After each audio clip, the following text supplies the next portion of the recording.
11:31 हो चुके हैं।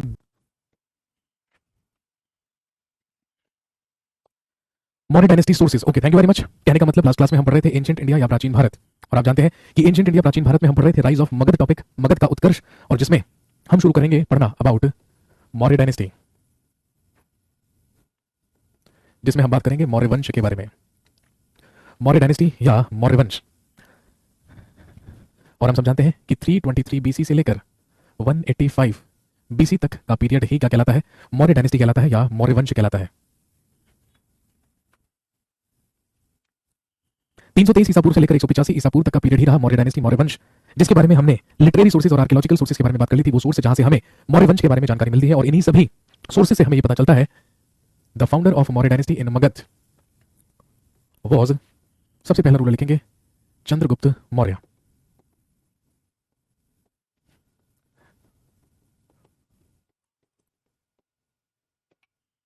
मौर्य वंश का संस्थापक और सबसे पहला शासक हुआ चंद्रगुप्त मौर्य, जिसने 323 बीसी से लेकर लगभग 298 बीसी तक शासन किया। और हम सब जानते हैं the capital of Mauryan dynasty was Pataliputra.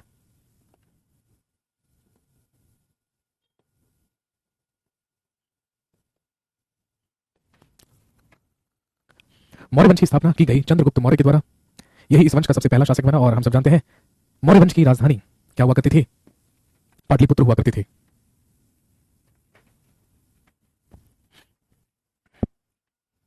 लिखेंगे सबसे पहला point, he was the founder of Maurya dynasty in Magadh. ये मगध में मौर्य वंश का संस्थापक था। He was the founder of Maurya dynasty in Magadh. ये मगध में मौर्य वंश का संस्थापक था। लिखिए he killed Ghananand with the help of Chanakya. He killed Ghananand with the help of Chanakya and became the next ruler of Magad at the age of 25 years. लिखेंगे इसने चाणक्य की मदद से घनानंद की हत्या की, और ये 25 वर्ष की आयु में मगध का अगला शासक बना। He killed Ghananand with the help of Chanakya and became the ruler of Magad at the age of 25 years. इसने चाणक्य की मदद से घनानंद की हत्या की, और ये 25 वर्ष की आयु में मगध का अगला शासक बना। सर, मेरा सवाल था कि हर्यक वंश चला 544 बीसी से लेकर 412 बीसी तक, ठीक है भाई, तो आपका कहना है तो फिर बिंबिसार ने 544 बीसी से लेकर, है ना, 492 बीसी तक शासन कैसे किया? इसमें क्या कंफ्यूजन है मेरे भाई? जब हर्यक वंश का शासनकाल तुम खुद अपने मुंह से बता रहे हो कि 544 बीसी से 412 बीसी तक रहा, तो भाई बिंबिसार 544 बीसी से 492 बीसी तक शासन क्यों नहीं कर सकता? क्या दिक्कत है इसमें, बताइए। मैं समझा नहीं कि आपकी प्रॉब्लम क्या है, कि आप पूछना क्या चाह रहे हो। या तो आप सीधा बिंबिसार के बारे में पढ़ने लग गए हो, ठीक है, आपने सबसे पहली क्लास अटेंड नहीं की जिसमें मैंने आपको बताया था कि इतिहास में तारीखों का इस्तेमाल कैसे करते हैं। अब यदि आपने तारीखों का इस्तेमाल किया होता तो आपके दिमाग में ये सवाल नहीं उठता, है ना भाई। पहले nursery class, LKG class pass करोगे तभी चौथी पांचवी तक पहुंचोगे ना। ऐसा तो नहीं करा था कि सीधा 10वीं के पेपर दिए थे, वो पोस्टर नहीं लगे होते मार्केट में रेलवे स्टेशन पे, 8वीं 9वीं 10वीं 11वीं फेल, सीधा 12वीं करें, ऐसा तो कहीं कुछ नहीं हो गया था। तो यदि आपने पहली क्लास अटेंड की हुई है, ठीक है, तो ये कहानी आपको बिल्कुल सही तरीके से समझ में आनी चाहिए, ठीक है। और यदि आपने पहली क्लास अटेंड नहीं की है जिसमें मैंने आपको बताया था कि तारीखें कैसे इस्तेमाल करते हैं, तो आप सबसे पहले उस वाली क्लास को वॉच कीजिए। जब तक आप उस क्लास को वॉच नहीं करेंगे तब तक आप यहां पर कमेंट करने के योग्य नहीं बनेंगे। तो यदि यहां पर कमेंट करना है तो उसके लिए आपको पिछली क्लासेस अटेंड कर आनी पड़ेंगी, क्योंकि ये बात हम पहले भी डिस्कस कर चुके हैं। मेरा सवाल था कि शुक्र माना तूने मेरे से सवाल पूछा, किसी असली इतिहासकार से पूछ लेता तो हो सकता है तेरे को मुर्गा बना देता वो तुरंत, और कहता कि चल एग्जाम की तैयारी बाद में करियो, पहले मुर्गा बन। अरे सही तो लिखा है भाई मेरे। डायनेस्टी का शासनकाल, अब देखो जैसे फॉर एग्जांपल मौर्य डायनेस्टी का शासनकाल है 323 बीसी से 185 बीसी, ठीक है मेरे भाई। तो इसमें से चंद्रगुप्त मौर्य का शासन केवल कितना हो गया? 323 बीसी से 298 बीसी, यानी कि लगभग 25 साल। 23 साल ये, 323 है ना, 23 साल ये और 2 साल ये 298 है, तो लगभग 25 साल का शासनकाल रहा। इसमें तो कोई कंफ्यूजन नहीं होनी चाहिए यार। और यदि इसमें भी कंफ्यूजन हो रही है तो इसका मतलब है कि तुमने पिछली वाली जो क्लास है ना वो अटेंड नहीं करी है। सर आपका पढ़ाया हुआ 90% लूसेंट ऑब्जेक्टिव से मिल जाता है। अबे मेरा पढ़ाया हुआ लूसेंट से नहीं मिलाना है, मेरा पढ़ाया हुआ लूसेंट ऑब्जेक्टिव से नहीं मिलाना है, ठीक है। लूसेंट ऑब्जेक्टिव से मिले या ना मिले, ठीक है, लेकिन जो मेरा पढ़ाया हुआ है वो एग्जाम से मिलना चाहिए, वो एग्जाम में मिलना चाहिए, बस इतनी सी बात है। यदि वो एग्जाम में मिल रहा है तो सब कुछ ठीक है, यदि वो एग्जाम के अलावा सब जगह मिल रहा है तो दिक्कत है, ठीक है। डेट लाइन क्लियर नहीं है मेरी बेटे, तो पहली वाली क्लास अटेंड कीजिए, आपके वो डेट क्लियर हो जाएगी आपकी जब आप पहली वाली क्लास पढ़ेंगे तो, ठीक है। Sir do we have to learn the ruling periods of the dynasties and the rulers? देखिए भाई सिंपल सी बात है, मैं ये तो नहीं कहूंगा कि आपसे आप हर रूलर की ही क्या कर लीजिए, आप हर रूलर की ही रूलिंग पीरियड क्या कर लीजिए, याद कर लीजिए, ठीक है ना। लेकिन आपको एटलीस्ट उस डायनेस्टी का रूलिंग पीरियड तो पता होना चाहिए, ताकि यदि क्वेश्चन आ जाए तो आप इजीली ये आइडेंटिफाई कर सकें कि वो क्वेश्चन किस पीरियड से पूछा गया है, इसलिए, ठीक है। चलिए लेट्स कंटिन्यू। मैंने आपको बताया कि Chandragupta Maurya was the founder of Magadha और founder of Maurya dynasty in Magadha. He killed Ghanananda with the help of his teacher Chanakya and became the ruler of Magadha at the age of 25 years. यहां तक आपने लिख लिया. According to Plutarch and Justin, Chandragupta Maurya के दरबार में दो ग्रीक राइटर्स, दो यूनानी लेखक रहा करते थे जिनके नाम थे प्लूटार्क और जस्टिन. जस्टिन चंद्रगुप्त मौर्य का बेटा भी था. तो लिखेंगे according to Plutarch and Justin. Plutarch और जस्टिन के अनुसार Chandragupta Maurya had an army of about 6,40,000 soldiers. Chandragupta Maurya के पास लगभग 6,40,000 सैनिकों की सेना थी. Chandragupta Maurya had an army of 6,40,000 soldiers. Chandragupta Maurya के पास लगभग 6,40,000 सैनिकों की सेना थी. और ध्यान रखेंगे इस विशाल सेना से इसने पूरे के पूरे भारत को रौंद डाला था. उत्तर से लेकर दक्षिण तक और पूर्व से लेकर पश्चिम तक चारों की चारों दिशाओं में सिर्फ और सिर्फ कीर्ति फैली थी किसकी? चंद्रगुप्त मौर्य की. इसीलिए दोस्तों भारत के इतिहास का इसको क्या कहा जाता है? ही इज नोन एज, लिखेंगे फर्स्ट चक्रवर्ती सम्राट ऑफ इंडिया. ये कहलाता है भारत का प्रथम चक्रवर्ती सम्राट. ये कहलाता है भारत का प्रथम चक्रवर्ती सम्राट.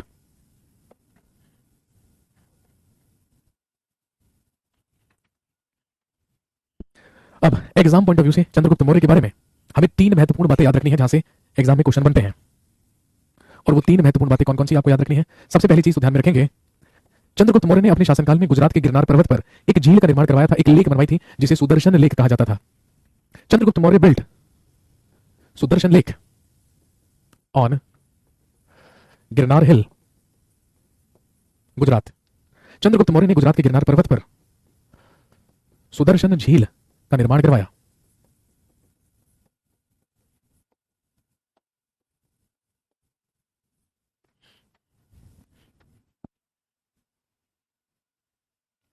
चंद्रगुप्त मौर्य ने अपने शासनकाल में एक झील बनवाई थी जो सुदर्शन लेक या सुदर्शन झील कहलाती थी, जो गुजरात के गिरनार पर्वत पर बनवाई गई थी. इसका निर्माण तो चंद्रगुप्त मौर्य ने करवाया था, लेकिन ध्यान रखेंगे दो शासकों के द्वारा इसकी मरम्मत करवाई गई. फर्स्ट रेनोवेशन या इसकी पहली मरम्मत या इसका प्रथम जीर्णोद्धार करवाने वाला शासक था रुद्रदामन. सबसे पहले मरम्मत करवाने वाला शासक था रुद्रदामन, जो कि शक वंश का सबसे महान राजा था.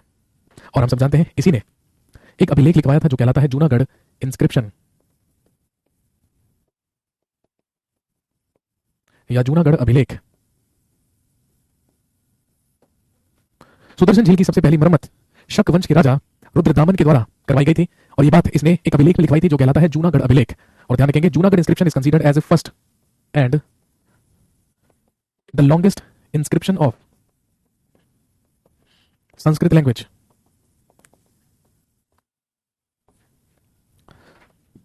लिखेंगे ये भारत में संस्कृत का पहला और सबसे लंबा अभिलेख कहलाता है. ये भारत में संस्कृत का पहला और सबसे लंबा अभिलेख कहलाता है जो कहलाता है जूनागढ़ इंस्क्रिप्शन. इसी से हमें जानकारी मिलती है कि इसकी मरम्मत रुद्रदामन के द्वारा करवाई गई थी. और उसके बाद दूसरी बार इसकी मरम्मत करवाने वाला शासक था गुप्ता डायनेस्टी में, गुप्ता पीरियड में स्कंदगुप्त, जो कि गुप्ता डायनेस्टी या गुप्त वंश का शासक था. और इसने भी अपने नाम का उल्लेख किसमें करवाया था? जूनागढ़ इंस्क्रिप्शन या जूनागढ़ अभिलेख में करवाया था. ध्यान रखेंगे इंपॉर्टेंट है जूनागढ़ अभिलेख. संस्कृत में सबसे पहला और सबसे लंबा अभिलेख माना जाता है.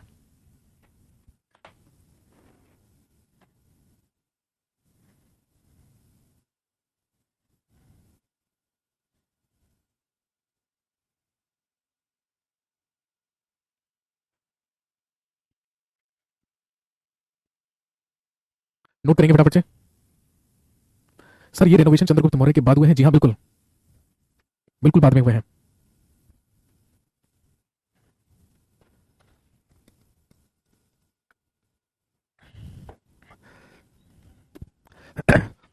नेक्स्ट, अगली इंपॉर्टेंट घटना जो चंद्रगुप्त मौर्य के ही शासनकाल में हुई. लिखेंगे नेक्स्ट पॉइंट, इसी के शासनकाल में 305 बीसी 305 ईसा पूर्व में हुआ invasion of Seleucus Nicator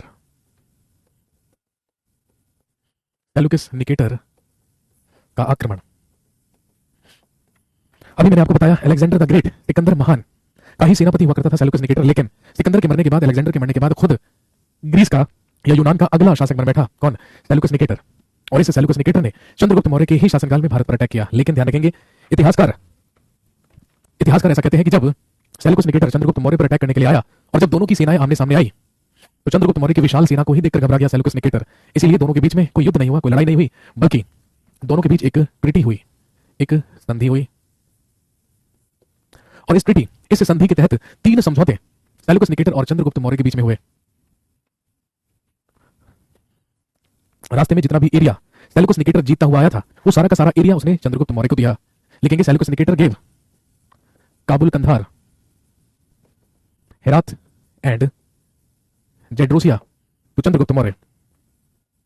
Seleucus Nicator ने चंद्रगुप्त मौर्य को काबुल, कंधार, हेरात और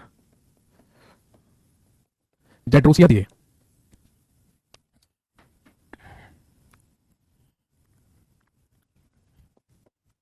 ये सारा का सारा एरिया, सारा का सारा क्षेत्र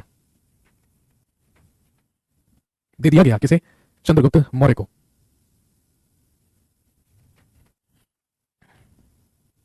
सेल्यूकस निकेटर की ही एक पुत्री थी जिसका नाम था हेलेना।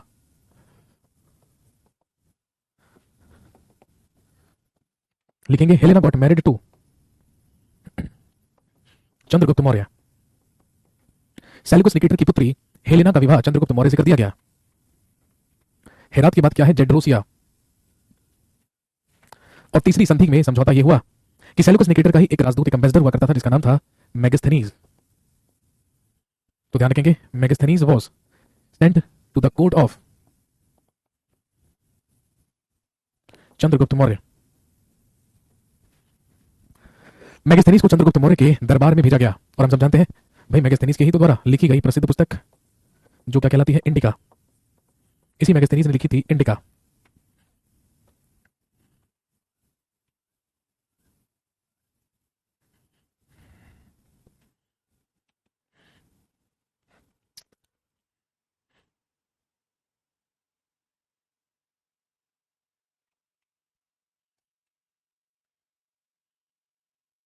यह संधि करके हमेशा के लिए सेल्यूकस निकेटर भारत से वापस लौट गया। लेकिन जब वो वापस लौटा तो ध्यान रखेंगे, in return Chandragupta Maurya gifted 500 elephants to Seleucus Nicator. लिखेंगे और लौटते हुए चंद्रगुप्त मौर्य ने सेल्यूकस निकेटर को 500 हाथी उपहार में दिए। Chandragupta Maurya gifted 500 elephants to Seleucus Nicator. Chandragupta Maurya ने सेल्यूकस निकेटर को 500 हाथी उपहार में दिए।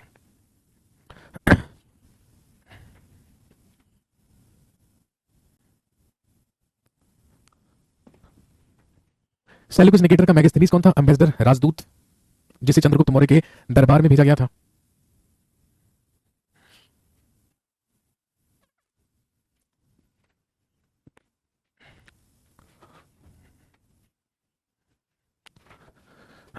नेक्स्ट लिखिए, इन 300 बीसी 300 ईसा पूर्व में Chandragupta Maurya organised first Jainism council in Pataliputra. 300 ईसा पूर्व में इसने प्रथम जैन महासंगीति का आयोजन पाटलिपुत्र में करवाया। और मैंने आपको जैनिज्म में पढ़ाया था, जैन धर्म में पढ़ाया था और बताया था कि प्रथम जैन महासंगीति होने का सबसे बड़ा कारण क्या था? स्थूलभद्र और भद्रबाहु में हुआ एक विवाद, एक डिस्प्यूट। स्थूलभद्र चाहते थे कि वो अकाल में भी मगध में ही रहे, लेकिन भद्रबाहु चाहते थे कि वो अपने अनुयायियों को लेकर मगध से बाहर किसी सुरक्षित स्थान पर चले जाएं, क्योंकि 300 ईसा पूर्व में मगध में एक भीषण अकाल पड़ रहा था। तो यही कारण है कि जो स्थूलभद्र थे वो अपने अनुयायियों के साथ मगध में ही रहे और उन्हीं के अनुयायी ही क्या कहलाए? श्वेतांबर जैन। और भद्रबाहु अपने अनुयायियों को लेकर कर्नाटक के श्रवण बेलगोला नामक स्थान पर चले गए और आप जानते हैं उन्हीं के अनुयायी क्या कहलाए? दिगंबर या दिगंबर जैन। और क्योंकि मैंने आपको बताया था कि चंद्रगुप्त मौर्य भी भद्रबाहु का ही अनुयायी था, इसलिए चंद्रगुप्त मौर्य भी जैन दीक्षा लेकर भद्रबाहु के साथ कहां चला गया? कर्नाटक के श्रवण बेलगोला। लिखेंगे he went to Shravana Belagola Karnataka. He went to Shravana Belagola Karnataka with Bhadrabahu. ये भद्रबाहु के साथ कर्नाटक के श्रवण बेलगोला नामक स्थान चला गया। He went Shravan Belagola Karnataka with Bhadrabahu. ये भद्रबाहु के साथ कर्नाटक के श्रवण बेलगोला चला गया और हम सब जानते हैं वहीं पर जाकर in 298 BC Chandragupta Maurya died by sallekhana और संथारा। 298 ईस्वा पूर्व में संलेखन या संथारा करने के कारण चंद्रगुप्त मौर्य की मृत्यु हुई। और मैंने आपको बताया था जैन धर्म के अनुसार, जैन मान्यताओं के अनुसार जो जैन भिक्षुक जीवन के अंतिम समय में उपवास रखकर भूखे प्यासे रहकर मृत्यु को प्राप्त हो जाते हैं, उन्हें मोक्ष की प्राप्ति हो जाती है। और इसी क्रिया को जैनिज्म में या जैन धर्म में क्या कहा जाता है? संलेखन या संथारा कहा जाता है।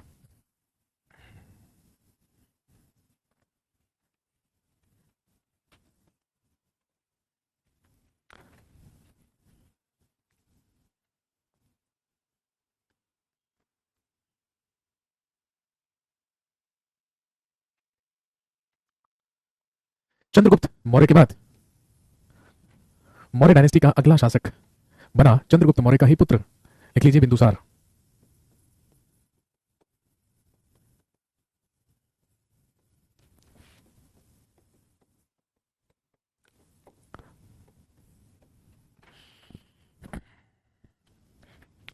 चंद्रगुप्त मौर्य के बाद मगध में मौर्य वंश का अगला शासक उसका पुत्र हुआ, जिसका नाम था बिंदुसार। और ध्यान रखेंगे, बिंदुसार के बारे में भी अधिक तक जो जानकारी है वो हमें ग्रंथों से ही मिलती है, और बिंदुसार के ही अन्य नाम हमें मिलते हैं। ध्यान रखेंगे, यही कहलाता है सिंहसेन और यही कहलाता है अमित्रघात। सिंहसेन और अमित्रघात दोनों ही बिंदुसार के अन्य नाम हैं।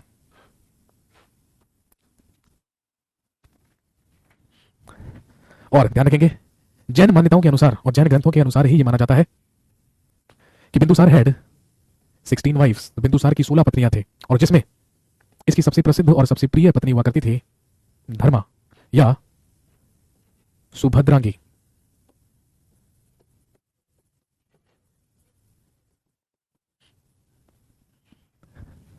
बिंदुसार की 16 पत्नियां थी, और इसकी 16 पत्नियों में इसकी सबसे प्रिय और सबसे प्रसिद्ध पत्नी हुआ करती थी धर्मा या सुभद्रांगी। और इसी से जन्म हुआ था किसका? अशोक का। इसी से जन्म हुआ था अशोक का।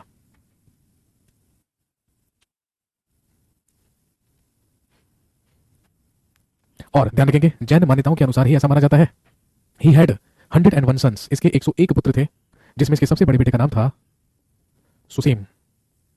और ध्यान रखेंगे, बिंदुसार के शासनकाल में यही सुसीम गवर्नर हुआ करता था तक्षशिला का। और आप जानते हैं, गांधार की राजधानी ही तो क्या हुआ करती थी? तक्षशिला हुआ करती थी। और इसके दूसरे नंबर का ही पुत्र कौन था? अशोक। और बिंदुसार के शासनकाल में Ashok was the governor of Avanti.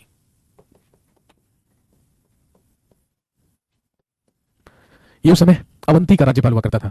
हालांकि बिंदुसार अपना उत्तराधिकारी सुसीम को ही बनाना चाहता था। बिंदुसार मौर्य वंश का अगला शासक सुसीम को ही बनाना चाहता था, लेकिन ऐसा नहीं होने दिया अशोक ने। और ऐसा माना जाता है, अशोक ने सिंहासन पर बैठने के लिए अपने 99 भाइयों की हत्या की थी, और अपने सारे के सारे भाइयों की हत्या करके ही ये मगध के सिंहासन पर बैठा था। बस इसने अपने एक भाई को नहीं मारा था, जिसका नाम था तिस्सा या तिस। लिखेंगे, Ashoka killed his 99 brothers and then he became the ruler of Maurya dynasty. Ashok ने अपने 99 भाइयों की हत्या की, और तब ये मौर्य वंश के सिंहासन पर बैठा था। इसने अपने सारे के सारे भाई मरवाए थे, लेकिन सिर्फ नहीं मरवाया था तिस्सा या तिस को।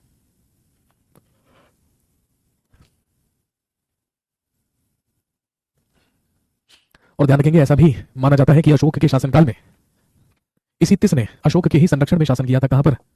सिंघल में। और हम सब जानते हैं, श्रीलंका को ही क्या कहा जाता था? सिंघल कहा जाता था।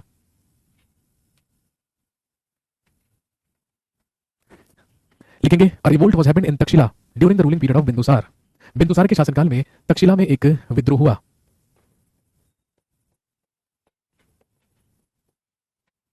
अ revolt was happened in Takshashila in the ruling period of Bindusara. Bindusara के शासनकाल में तक्षशिला में एक विद्रोह हुआ। आपसे क्वेश्चन पूछेंगे कि बताइए, तक्षशिला के विद्रोह को नियंत्रित करने के लिए, कंट्रोल करने के लिए बिंदुसार ने किसे भेजा था? तो ध्यान रखेंगे, जब तक्षशिला का विद्रोह हुआ तो बिंदुसार ने उसे कंट्रोल करने के लिए सबसे पहले सुसीम को ही भेजा। लेकिन सुसीम से जब तक्षशिला का विद्रोह नियंत्रित नहीं हो पाया, तो फिर अवंती से बुलाकर किसे भेजा गया था? अशोक को। लिखेंगे, to control that revolt, to control that revolt Bindusara sent Susim and then Ashoka. To control that revolt, to control that revolt Bindusara sent Susim and then Ashoka. इस विद्रोह को नियंत्रित करने के लिए बिंदुसार ने पहले सुसीम और फिर अशोक को भेजा।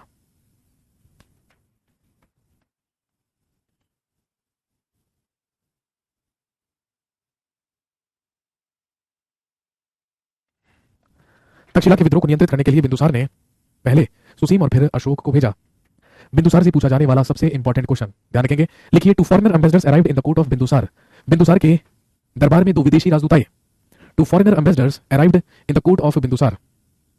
बिंदुसार के दरबार में दो विदेशी राजदूत आए। एक का